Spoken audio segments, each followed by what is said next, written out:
تعالوا النهاردة نعمل مع بعض فراخ مشوية في الفرن، من جوه طرية ودايبة جدا، ومن بره بتكون معاكي مقرمشة ولونها جميل.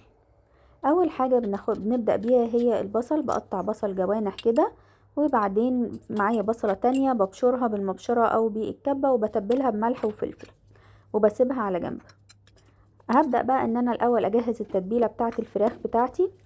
البصل اللي احنا قطعناه جوانح هننزل بيه، وهننزل عليه بالتوابل بتاعة الفراخ. بقى انا بتبلها بملح وفلفل وبابريكا مدخنة حلوة جدا، بتديها تدخينة حلوة، وشوية من البصل البودرة وشوية من الثوم البودرة، وكمان رشة من الجنزبيل ورشة من الكاري، والجنزبيل اساسي في تتبيل الفراخ، وكمان رشة صغيرة من الحبهان المطحون. وهننزل عليهم برضو بالبصل اللي احنا فرمينه في الكبة وعليه ملح وفلفل، فناخد بالنا من الملح واحنا بنحطه. في توابل جاهزة بتتباع ممكن برضو نستخدمها، بتكون حلوة قوي. ننزل بقى بكوباية زبادي، ودي اساسي. كوباية الزبادي بتخلي اللحم بتاع الفراخ طري كده وناعم، ومعلقة من الصلصة بتديني لون وبتديني برضو طعم حلو في الفراخ. وكمان حاجة مهمة قوي بقى، معلقة كبيرة من دبس الرمان او معلقتين. يعني دبس الرمان بيديها طعم جميل جدا ومزازة بتبقى تحفة. ممكن نستبدله بعسل اسود. الفراخ بتاعتي بقى انا طبعا غسلها كويس جدا وعصر عليها ليمون وسايباها تتصفى. اللي بعمله ان انا بقطعها كده بالسكينة، بحيث ان اللحم بتاعها ياخد من التتبيلة كلها، ياخد من طعم التتبيلة كلها. وكمان بحط قطع من الزبدة بين اللحم وبين الجلد بتاع الفراخ. الفرخة انا قسماها 2 من ظهرها، حابة انتي تقطعيها 4 قطع 8 قطع زي ما تحبي. انا بس بستسهلها ان انا اقسمها قطعتين.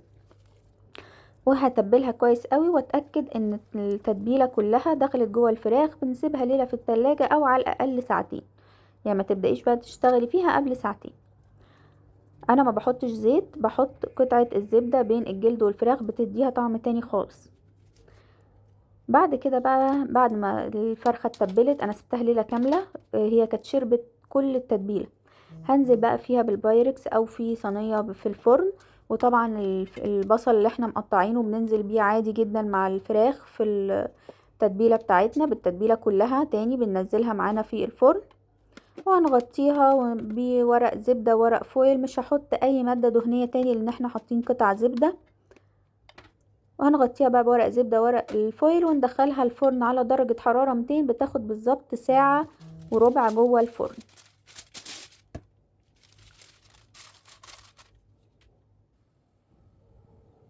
بعد كده انا بطلعها بعد الساعة وربع، بشيل الورق من عليها وابدأ ادهنها كده من الصوص اللي نازل منها بالمعلقة. اتأكد ان كل الفراخ شربت منه، وبرجعها تاني تحت الشواية تاخد لون بس مش اكتر. بنقفل الفرن ونفتح الشواية بس، هتاخد بس الفراخ معانا لون. الفراخ الطريقة دي حلوة جدا، وبتطلع الفراخ معاكي دايبة ولونها جميل. قولولي رأيكم في الكومنتات، واشوفكم في فيديو جديد.